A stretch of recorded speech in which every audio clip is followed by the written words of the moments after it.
कुदरत का भी कहर है और भयानक मंजर है। जी हाँ, ये है सियाचिन। हिमालय के काराकोरम के पहाड़ों में मौजूद है दुनिया की सबसे ऊंची रणभूमि। यहाँ पर परिस्थिति इतनी कठिन है कि तापमान हमेशा माइनस में रहता है। मई जून की गर्मियों में भी यहाँ पारा -5 से -10 तक रहता है और सर्दियों में पारा -50 डिग्री तक चला जाता है। यहाँ पर हवा बहुत पतली है और पर्याप्त ऑक्सीजन भी नहीं है। युद्ध का खतरा 24 घंटे मंडराया रहता है और सामना सिर्फ दुश्मन से नहीं बल्कि कुदरत से भी करना होता है। और ऐसे बेहद मुश्किल हालात में भारतीय जवान 24 घंटे एक ग्लेशियर की और अपने देश की रखवाली करते हैं। इस जगह पे न पेड़ पौधे हैं, न जानवर है और न ही कोई पक्षी। यहाँ पे चारों ओर सिर्फ बर्फ ही बर्फ है। इतनी बर्फ कि जरा सी भी लापरवाही हाइपोथर्मिया को नौबत दे सकती है। सियाचिन ग्लेशियर समुद्र तल से लगभग 20,000 फीट की ऊंचाई पर है और इस कठिन परिस्थिति में हमारे सैनिकों को एक के बाद एक टुकड़ियों में बांटकर 4-4 महीनों तक भेजा जाता है। लेकिन यकीन मानिए, वहाँ पर 4 महीने तो क्या 4 दिन भी काटना हम आम इंसानों के लिए मौत को दावत देना है। इतनी ऊंचाई पर जहाँ हमारे सैनिक देश की हिफाजत करते हैं, वहाँ तक उनको हथियार, खाना, उनके जीवन की जरूरी चीजें और सारा का सारा सामान नीचे के बेस कैंप से हेलीकॉप्टरों में पहुँचाया जाता है।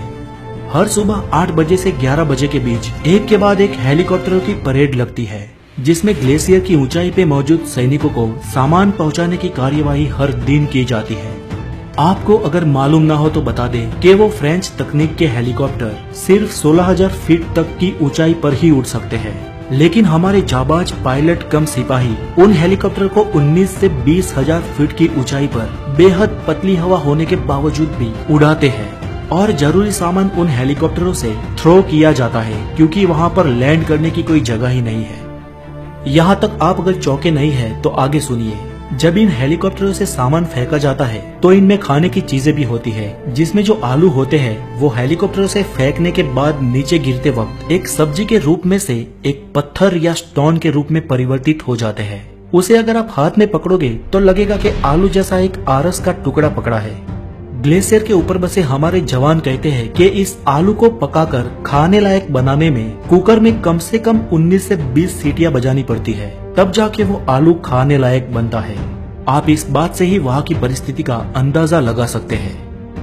हमारे जवानों को वहाँ पर सबसे बड़ा खतरा हिमस्खलन का भी रहता है और आज तक उसमें सैकड़ों जवानों की जान भी गई है। लेकिन कुछ जवान ऐसे भी है जो वहाँ के खतरों का सामना करके भी जिंदगी से लड़ रहे हैं। एक 24 साल की उम्र के मेजर जब इस ग्लेशियर पे अपनी ड्यूटी बजा रहे थे, तब वहाँ पर बर्फ का भयंकर तूफान आया था और अनफॉर्चुनेटली उन मेजर की उंगलियां सुन्न होने लगी। उनकी खबर तुरंत नीचे बेस कैंप तक पहुँचाई गई, लेकिन भयंकर तूफान के कारण हेलीकॉप्टर नहीं उड़ पाए। तूफान पूरे 6 दिन तक चला और तूफान के थोड़े ही कम होते ही सबसे पहले हेलीकॉप्टर उस जवान को लेने के लिए रवाना हुआ। उनको तुरंत नीचे लाया गया और दिल्ली के हॉस्पिटल में दाखिल किया गया, लेकिन देर इतनी हो गई थी कि उनका एक हाथ और एक पांव काटना पड़ा। लेकिन दिल को हिला देने वाली बात समझिए दोस्तों, जब वो स्वस्थ हुए तो उनके जज्बे में 1% की भी कमी नहीं आई और ना ही उन्होंने फौज को छोड़ा और ना ही हमारी फौज ने उन्हें छोड़ा। आज वो मेजर पुणे के आर्मी कैंप में नए फौजियों को ट्रेनिंग दे रहे हैं। दोस्तों, ये होती है देशभक्ति और देश की सेवा। हम यहाँ आराम से अपना जीवन जीते हैं, लेकिन आज हम सबकी सांसें उनके कारण चलती है।